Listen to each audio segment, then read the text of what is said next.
स्वागत है आपका अपने YouTube चैनल में। शिक्षा रोजगार से जुड़ी बड़ी खबरों के लिए चैनल को सब्सक्राइब कीजिए, लाइक कीजिए, कमेंट कीजिए, शेयर कीजिए। दूसरे राज्यों के प्रमाण पत्र वाले 32,000 नियोजित शिक्षकों की डिग्री की जांच शुरू।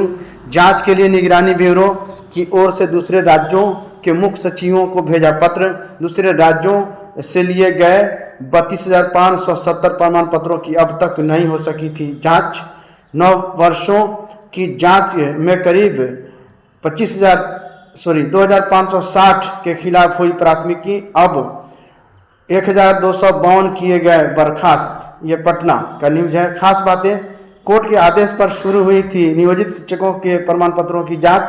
आदेश मिलने के बाद से अब तक 6 लाख प्रमाण पत्रों की हुई जांच। निगरानी को करीब 2.81 लाख शिक्षकों के फोल्डर ही मिल पाए। विभिन्न बोर्ड, कॉलेज, विश्वविद्यालयों को प्रमाण पत्र सत्यापन को भेजे गए 32,000 से ज्यादा प्रमाण पत्रों के सत्यापन आज भी लंबित है। प्रदेश के नियोजित शिक्षकों के प्रमाण पत्रों के सत्यापन को लेकर राज्य निगरानी ब्यूरो एक बार फिर सख्त हो गया है।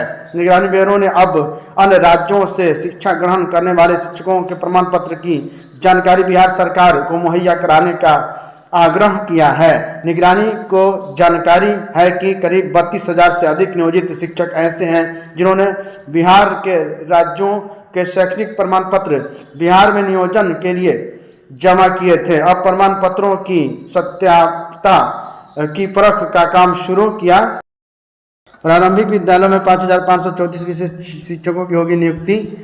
राज्य के प्रारंभिक विद्यालयों में 5,534 विशेष शिक्षकों की नियुक्ति होगी। यह नियुक्तियां विशेष शिक्षक के मूल कोटि के पदों पर होगी। इन नियुक्तियों में 50% आरक्षण होगा। नियुक्तियों के लिए 50% आरक्षण के आधार पर रोस्टर क्लियरेंस के बाद शिक्षा विभाग की बिहार लोक सेवा आयोग को अधियाचना भेजने की तैयारी है। 50% आरक्षण के आधार पर रोस्टर क्लियरेंस के लिए जिलों को 3 दिनों का समय दिया गया है। इस बाबत शिक्षा विभाग के प्राथमिक निदेशक मिथिलेश कुमार मिश्र द्वारा राज्य के सभी जिलों के जिला शिक्षा पदाधिकारियों को निर्देश दिए गए हैं। इसके मुताबिक प्रारंभिक विद्यालयों के विशेष शिक्षक के मूल कोटि के कुल 5,534 पद पर नियुक्ति से संबंधित अधियाचना बिहार लोक सेवा आयोग को उपलब्ध कराया जाना है।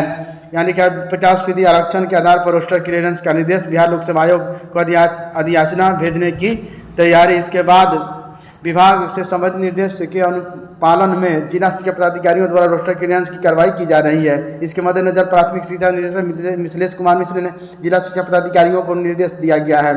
विशेष शिक्षक मूल कोटि के 5,534 पद हेतु 50% आरक्षण के अनुरूप नियमानुसार रोस्टर क्लियरेंस के पश्चात 3 दिनों के अंदर प्रतिवेदन भेजना सुनिश्चित कर लें। 37,000 शिक्षकों की नहीं हो पाई काउंसलिंग। राज्य में पहली सक्षमता परीक्षा पास 1,87,000 नियोजित शिक्षकों में से तकरीबन 37,000 शिक्षकों की काउंसलिंग विभिन्न कारणों से नहीं हो पाई। ये पटना का न्यूज है। इसमें तकरीबन 6,000 शिक्षक ऐसे इसलिए काउंसलिंग से वंचित रह गए क्योंकि उनका आधार कार्ड मैच नहीं हुआ। करीब 26,000 के शैक्षणिक और परशैक्षणिक दस्तावेज की जाँच नहीं हो सकी है। इनके दस्तावेजों में कई तरह की विसंगतियाँ पाई गई हैं। काउंसलिंग की पूरी रिपोर्ट अपर मुख्य सचिव के समक्ष प्रस्तुत करने के बाद इस मामले की समीक्षा की जाएगी। इसके बाद विभाग निर्णय लेगा कि जो लोग छूट गए हैं उनकी फिर से काउंसलिंग कराई जाए या नहीं। इससे जुड़े अधिकारियों के मुताबिक यह काउंसलिंग शिक्षा विभाग के एक खास पोर्टल पर अपलोड दस्तावेजों के आधार पर हुई है। इसीलिए उस पोर्टल को पुनः खोला जा सकता है और फिर से दस्तावेज अपलोड कराए जा सकते हैं। उत्तर प्रदेश योगी सरकार लेखपाल राजस्व निरीक्षक के 8700 पद भरेंगे। 7700 पद लेखापालों के व राजस्व निरीक्षक व 700 पद खाली हैं। वर्तमान समय में मिलेगा क्षेत्र भ्रमण भत्ता। मुख्यमंत्री ने कहा कि आम जनता के कार्यों में राजस्व विभाग के कार्मिकों को प्रायः क्षेत्र भ्रमण करना पड़ता है। ऐसे में लेखापालों और राजस्व निरीक्षकों को वाहन भत्ता दिया जाना चाहिए। लखनऊ में शुक्रवार को लोहिया संस्थान के कार्यक्रम में CM Yogi Adityanath. Thank you friends. शिक्षा रोजगार से जुड़ी बड़ी खबरों के लिए चैनल को सब्सक्राइब कीजिए, लाइक कीजिए, कमेंट कीजिए, शेयर कीजिए।